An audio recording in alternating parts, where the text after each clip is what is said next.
Teenmar Mallanna, MLC Mallanna. So, ఈ పేరు గురించి పెద్దగా పరిచయం చేయాల్సిన అవసరం లేదు. సో, మరి ఇప్పుడు ఇటీవల కాలంలో ప్రస్తుతానికి గత 2 రోజుల నుంచి కూడా మల్లన్న సోషల్ మీడియా వేదికగా హాట్ టాపిక్‌గా నిలిచారు. మరి ఎందుకు ఆయన హాట్ టాపిక్‌గా నిలిచారు? ఏంటి అనేది ఒక్కసారి కాస్త క్లుప్తంగా చూసినట్టయితే 2 రోజుల క్రితం వరంగల్‌లో బీసీ యుద్ధభేరి అంటూ ఒక సభను ఏర్పాటు చేయడం జరిగింది. ప్రస్తుతం తెలంగాణలో అంటే కాంగ్రెస్ సర్కార్ అధికారంలోకి వచ్చిన తర్వాత కులగణన పేరుతో సమగ్ర కులగణన చేసినటువంటి అంశాలు కూడా మనం చూసాం. మరి అందులో ఏదైతే కాంగ్రెస్ సర్కార్ కులగణన చేసిందో అది కంప్లీట్‌గా రాంగ్ ఇన్ఫర్మేషన్ ఇచ్చారు.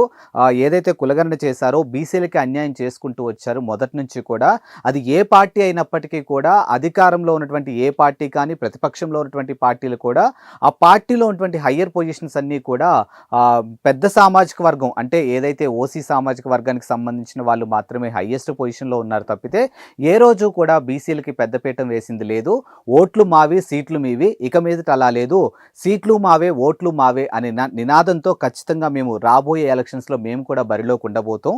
ప్రస్తుతానికి తెలంగాణలో రెడ్డి సామాజిక వర్గానికి సంబంధించినటువంటి రేవంత్ రెడ్డి సీఎంగా కొనసాగుతున్నారు. మరి 2028లో రాబోతున్నటువంటి ఎలక్షన్స్లో మాత్రానికి ఇంకా ఇదే ఆఖరి సీఎం అవుతారు. రెడ్డి సామాజిక వర్గం నుంచి కానీ వెలమ సామాజిక వర్గం నుంచి కానీ ఓవరాల్గా ఓసీ సామాజిక వర్గం నుంచి కానీ 2028 తర్వాత ఖచ్చితంగా బీసీ సీఎం అవుతారు. అయితే నేనే అయ్యే ఛాన్సెస్ కూడా ఉంది అనే కోణంలో తీన్మార్ మల్లన్న చేసినటువంటి వ్యాఖ్యలు అదేదో 4 గోడల మధ్య మాట్లాడినటువంటి అంశాలు కాదు.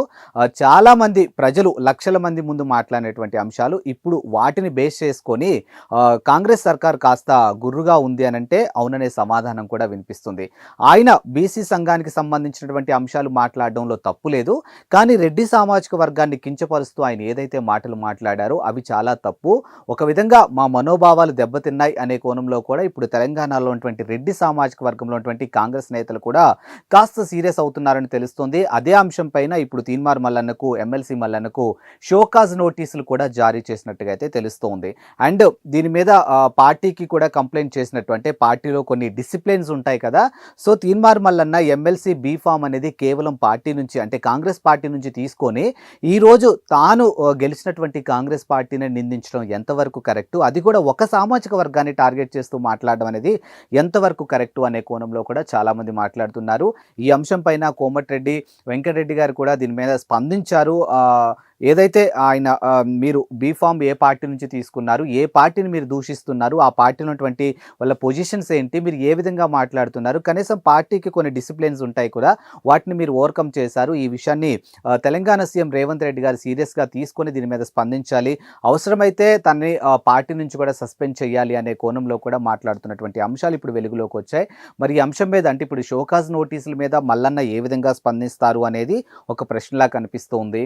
మరి ఒకవేళ నిజంగానే ఆయన చేసినటువంటి వ్యాఖ్యల్ని కాంగ్రెస్ సర్కార్ కాస్త సీరియస్గా తీసుకొని మరి ఆయన పార్టీ నుంచి సస్పెండ్ చేస్తారా ఏంటి అనే కోణంలో కూడా మాట్లాడుతున్నారు. అండ్ మరికొంతమంది రెడ్డి సామాజిక వర్గానికి సంబంధించినటువంటి నేతలు కూడా నిజంగా నీకు రెడ్డి సామాజిక వర్గం ఓట్లు అవసరం లేకపోతే ఆ రోజు ఎమ్మెల్సీగా నువ్వు పోటీ చేస్తున్నప్పుడు కేవలం బీసీలు మాత్రమే నాకు ఓట్లు వేయండి, ఓసీ సామాజిక వర్గానికి సంబంధించిన వాళ్ళు ఎవరూ కూడా నాకు ఓట్లు వేయొద్దు అని ఆ రోజు నువ్వు ఎందుకు మాట్లాడలేదు? ఈ రోజు నువ్వు అధికారంలోకి రాగానే ఇలా ఎలా మాట్లాడతావు?